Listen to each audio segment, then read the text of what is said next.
Биз бүгүн жаз айынын ушул сонун күнүндө Нооруздан кийин Атамекен партиясынын азамат мүчөлөрүн колдоп, Тоголок Молдо атындагы сейил бакта ишембиликти өткөрүп атат. Бул абдан жакшы. Мен колдойм.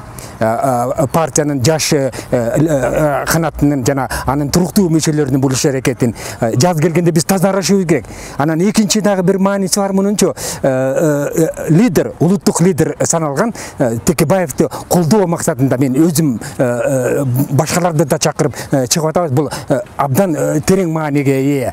Тазаланыш керек, таза коомдо жашашыбыз керек. Жогору жактагы бийлик кармап тургандар айтып атышпайбы? Эмнегедир модага айланып кетти, таза коом, таза шаар, анан таза жашайбыз деп.